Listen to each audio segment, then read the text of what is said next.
നമസ്കാരം. നമ്മുടെ സർക്കാരിൻ്റെ നയപ്രഖ്യാപന പ്രസംഗങ്ങളിൽ വളരെ നമുക്കെല്ലാവർക്കും അത്യാവശ്യമായിരുന്നു എന്ന് തോന്നിയ ഒരു സംഭവമാണ് പെൺകുട്ടികൾക്കുള്ള ആർത്തവ അവധി. 3 ദിവസത്തെ ആർത്തവ അവധി. അതിനെപ്പറ്റി പലതരത്തിലുള്ള പ്രതികരണങ്ങളാണ് ഇപ്പോൾ നാനാഭാഗത്തു നിന്നും ഉയരുന്നത്. കുറേ സ്ത്രീകൾ തന്നെ മുന്നോട്ട് വന്നിട്ടുണ്ട്. അതിൽ തന്നെ പ്രമുഖയായിട്ടുള്ള ഒരു സ്ത്രീ ആർ ശ്രീലേഖ. അവർ മുൻ DGP ആണ്, IPS നേടിയെടുത്ത ഒരു സ്ത്രീയാണ്. അവർ എങ്ങനെയാണ് ഇതിനെ എതിർത്തത് എന്ന അത്ഭുതത്തിലാണ് ഞാനിപ്പോഴും. ആർ ശ്രീലേഖ മാഡം പറയുന്നത് പ്രകാരം പെൺകുട്ടികൾക്ക് ആർത്തവാവധി കൊടുക്കേണ്ട യാതൊരു കാര്യവുമില്ല, അതവരെ കൂടുതൽ അബലകളാക്കുകയുള്ളൂ. ആർത്തവം എന്നതൊരു സ്വകാര്യ അഭിമാനമാണ്. അതിൻ്റെ ഡേറ്റുകളൊക്കെ നാട്ടുകാരറിഞ്ഞാൽ പെൺകുട്ടികൾക്കത് നാണക്കേടാണ് തുടങ്ങിയ ബാലിശമായിട്ടുള്ള രീതിയിലാണ് അവർ സംസാരിക്കുന്നത്. സത്യത്തിൽ എന്നെ അത്ഭുതപ്പെടുത്തി. എത്ര വലിയ തെറ്റായിട്ടുള്ള കാഴ്ചപ്പാടാണത്. ഇത്തരം തെറ്റായ കാഴ്ചപ്പാടുകൾക്ക് സമൂഹത്തിൽ മാതൃകയാകേണ്ട ഇവരെ പോലെയുള്ള സ്ത്രീകൾ കാരണമാകുന്നു എന്നത് വലിയ ദുഃഖത്തിനും കൂടി കാരണമാകുകയാണ്. ഒന്നാമത്തെ കാര്യം നമ്മൾ മനസ്സിലാക്കേണ്ടത്, ആർത്തവമുള്ളവർക്ക് സ്കൂളിലേക്ക് പ്രവേശനമില്ല എന്നൊന്നും അവിടെ ഒരു ബോർഡ് വയ്ക്കില്ല. ഇത് നിർബന്ധിത അവധിയുമല്ല. അത്യാവശ്യമുള്ള എത്രയോ പേര് കാണുമെന്നറിയാമോ? നമ്മൾ പറയുമ്പോൾ ഇത് സ്വാഭാവികമായിട്ട് പെൺകുട്ടികളുടെ ശരീരത്തിൽ നടക്കുന്ന ഒരു പ്രക്രിയയാണ്, മാസാമാസം വരുന്ന ഒരു പ്രക്രിയയാണ്, അത് അതിൻ്റെ വഴിക്ക് അങ്ങ് പൊക്കോളുമല്ലോ, അതൊരു രോഗമല്ലല്ലോ എന്നൊക്കെ പറയും. എല്ലാവർക്കും ഉള്ളതല്ലേ എന്നൊക്കെ എല്ലാവരും സാധാരണയായിട്ട് പറയും. പക്ഷെ എല്ലാവർക്കും ഒരുപോലെ അല്ല. ചിലർക്ക് നമുക്ക് നമുക്ക് ചിന്തിക്കാൻ കഴിയുന്നതിലും അപ്പുറമുള്ള അവശതകൾ, ഛർദിലും തലകറക്കവും വയറുവേദനയും പുറം വേദനയും കാലുവേദന, അനങ്ങാൻ പറ്റാത്ത രീതിയിലുള്ള അവസ്ഥയിൽ ആദ്യത്തെ 2-3 ദിവസങ്ങൾ ആകുന്ന ഒരുപാട് പെൺകുട്ടികളെ എനിക്കറിയാം. അപ്പോൾ കുറേ ആളുകൾ ചോദിക്കുന്നുണ്ടെങ്കിൽ ടീച്ചർമാർക്ക് ഇത് ബാധകമല്ലേ, മറ്റ് തൊഴിലിടങ്ങളിൽ ജോലി ചെയ്യുന്ന സ്ത്രീകൾക്ക് ഇത് ബാധകമല്ലേ?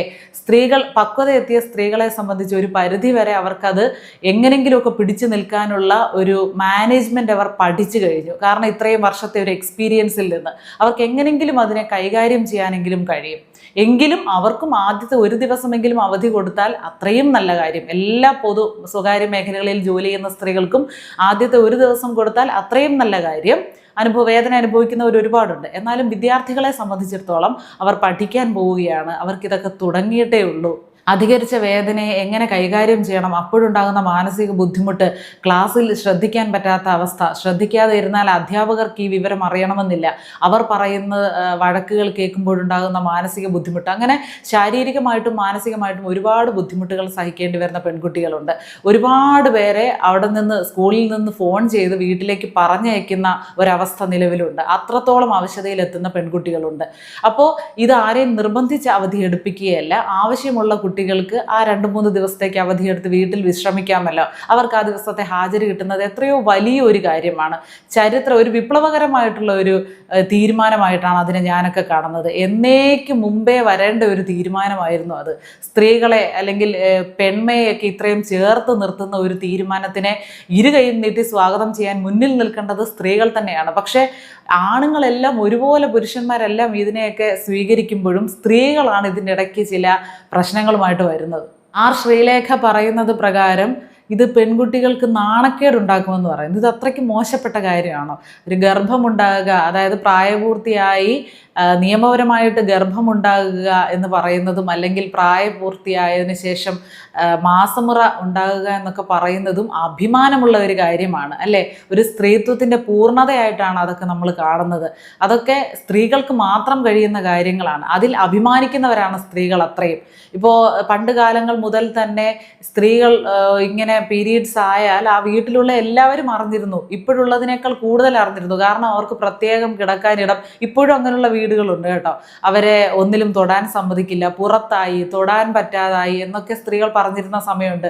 തുളസിയിൽ തൊട്ടുകൂടാ, മറ്റുള്ളവർ കഴിക്കുന്ന പാത്രം എടുത്തുകൂടാ, അവരുപയോഗിക്കുന്ന ബെഡ് ഉപയോഗിച്ചുകൂടാ, ഇങ്ങനെയുള്ള ഒരുപാട് പ്രശ്നങ്ങളൊക്കെ പണ്ട് മുതലേ അനുഭവിച്ചു വന്നിരുന്നവർ. അന്ന് തൊട്ടേ ഇതിനൊക്കെ ഒരു പബ്ലിസിറ്റി കൊടുത്തിട്ടുണ്ട്. പണ്ടൊക്കെ നാപ്കിനുകൾ ഉപയോഗിക്കുന്നതിന് പകരം തുണികളാണ് ഉപയോഗിച്ചിരുന്നത്. അപ്പോൾ ആ തുണികൾ വാഷ് ചെയ്തിരുന്നത് കാണുമ്പോഴാണെങ്കിലും ആ കുടുംബത്തിലുള്ള സകലർക്കും അറിയാം ആ പെൺകുട്ടി അല്ലെങ്കിൽ ആ വീട്ടിലെ ഒരു സ്ത്രീ ഇങ്ങനെയാണ്, മാസമുറയായിട്ടുണ്ട്, ആർത്തവമായിട്ടുണ്ട് എന്നറിയാം. ഇതൊന്നും അന്നും മറച്ചു വെച്ചിരുന്ന കാര്യമൊന്നും അല്ല, മറച്ചു വെക്കേണ്ട ആവശ്യവുമില്ല. ഇതൊരു അഭിമാനം തന്നെയാണ്. ശ്രീലേഖ മാഡം പറഞ്ഞതുപോലെ ഇത് അഭിമാനമുള്ള ഒരു കാര്യമാണ്, അതിൽ മറച്ചു വെക്കേണ്ടതായിട്ട് ഒന്നുമില്ല.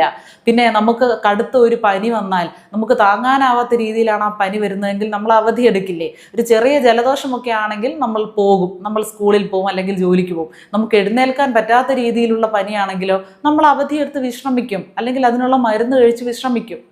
അപ്പോൾ അതുപോലെ തന്നെയുള്ള ഒരവസ്ഥയാണ്. നമ്മൾ അധികം ഒരുപാട് ശ്രദ്ധ കൊടുക്കേണ്ട ദിവസങ്ങൾ കൂടിയാണത്. കാരണം ഇതൊക്കെയാണ് ഒരു സ്ത്രീയെ മുന്നോട്ട് നയിക്കുന്നതിൽ, സ്ത്രീയുടെ ഹോർമോൺ പ്രവർത്തനങ്ങളിൽ പ്രാധാന്യം അർഹിക്കുന്ന ചില സംഭവങ്ങളിൽ ഒന്നാണ് ഈ ആർത്തവം. പ്രധാനപ്പെട്ട ഒന്നാണ് ഈ ആർത്തവം.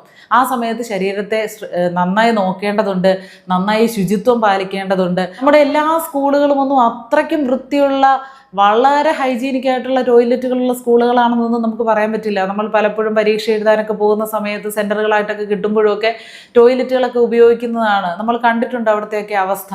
അപ്പോൾ ഒരുപാട് കുട്ടികൾ ഉപയോഗിക്കുന്ന ടോയ്ലറ്റുകളൊക്കെ ഈ ആർത്തവത്തിൻ്റെ സമയത്ത് ഉപയോഗിക്കുമ്പോൾ അതിൽ നിന്ന് ഇൻഫെക്ഷനൊക്കെ ഉണ്ടാകാനുള്ള സാധ്യത വളരെ കൂടുതലാണ്.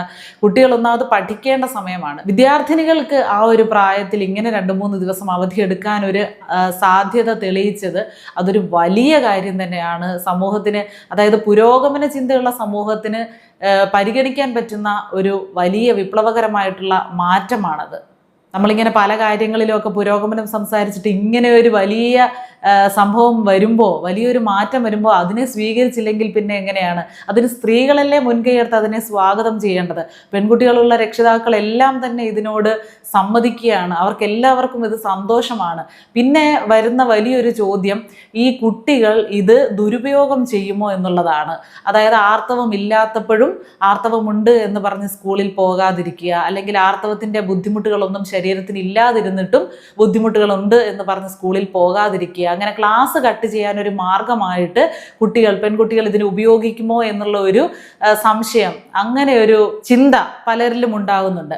അതിന് ഒരു മാർഗമേ ഉള്ളൂ. ഇതിങ്ങനെ അവധി എടുക്കാം എന്നൊരു നിർദ്ദേശം വന്നിട്ടുണ്ടെങ്കിൽ പോലും കുട്ടികളുടെ സ്കൂൾ ഡയറിയിൽ അല്ലെങ്കിൽ ലെറ്റർ മാതാപിതാക്കളുടെ ഒപ്പോടുകൂടി കുട്ടികൾ അടുത്ത ദിവസം അവിടെ പ്രൊഡ്യൂസ് ചെയ്യത്തക്ക രീതിയിലുള്ള നിയമം വരണം. ഇതിപ്പോൾ ഇങ്ങനെ അവധി എടുക്കാം എന്നൊരു കാര്യം പറഞ്ഞ് അങ്ങ് കയറൂരി വിട്ടിരിക്കുകയാണ്. 3 ദിവസം എല്ലാ മാസവും പെൺകുട്ടികൾക്ക് അവധി എന്നുള്ളതൊന്നും സർക്കാർ പറഞ്ഞിട്ടില്ല. ആവശ്യമുള്ളവർക്ക്, നിർബന്ധിത അവധിയല്ല, ആവശ്യമുള്ളവർക്ക് അവധി എടുക്കുക. അപ്പോൾ കുട്ടി തന്നെ, കാരണം കുട്ടിയുടെ ഒരു ആവശ്യമാണിത്, കുട്ടിയുടെ അവകാശമാണ് ആ ദിവസത്തെ വിശ്രമം. അപ്പോൾ കുട്ടി തന്നെ സ്വന്തം കൈപ്പടയിൽ എഴുതി എനിക്ക് ഇതിൻ്റെ ബുദ്ധിമുട്ടുകൾ ഉണ്ടായിരുന്നു, അതുകൊണ്ടാണ് അവധിയെടുത്തത് അല്ലെങ്കിൽ അവധിയെടുക്കുന്നത് എന്ന് എഴുതിയിട്ട് കുട്ടിയുടെ ഒപ്പിനോടൊപ്പം രക്ഷിതാക്കളുടെ ഒപ്പും കൂടി അതിൽ ഇട്ടിരിക്കണം. അല്ലെങ്കിൽ ക്ലാസ് ടീച്ചറിനെ വിളിച്ച് രക്ഷകർത്താക്കളിൽ ആരെങ്കിലും ഒരാൾ കുട്ടിയുടെ ഈ ഒരു വിവരം അറിയിക്കത്തക്ക വിധത്തിലൊക്കെ ആയിരിക്കണം ആ അവധി പോകേണ്ടത്.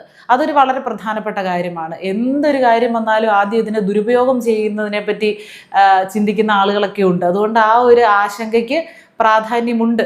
എന്തായാലും ഈ ഒരു ആശയം നല്ലത് തന്നെയാണ്. പെൺകുട്ടികൾക്ക് വിശ്രമിക്കാനുള്ള അവകാശമുണ്ട് ആ 2-3 ദിവസങ്ങളിൽ. അത് അത്യാവശ്യമായിട്ട് ആഗ്രഹിക്കുന്ന, അതിനുവേണ്ടി പ്രതീക്ഷിച്ചിരിക്കുന്ന ഒരുപാട് വിദ്യാർത്ഥിനികൾ ഉള്ള നാട്ടിൽ തന്നെയാണ് നമ്മൾ ജീവിക്കുന്നത്. അപ്പോൾ ഇതിനെതിരെ ഓരോ പോസ്റ്റുകളുമായിട്ട്, ഫേസ്ബുക്ക് പോസ്റ്റുകളുമായിട്ടും പ്രതിഷേധവുമായിട്ട് എത്തുന്ന സ്ത്രീകളോട് സഹതാപമേ ഉള്ളൂ. നിങ്ങൾ ഒന്നുകൂടി ഇരുന്ന് ചിന്തിക്കുക. കുറച്ച് തലച്ചോറ് ഉപയോഗിച്ച് ചിന്തിച്ചതിന് ശേഷം മാത്രം ഇത്തരം കാര്യങ്ങളിൽ അഭിപ്രായം പറയുക.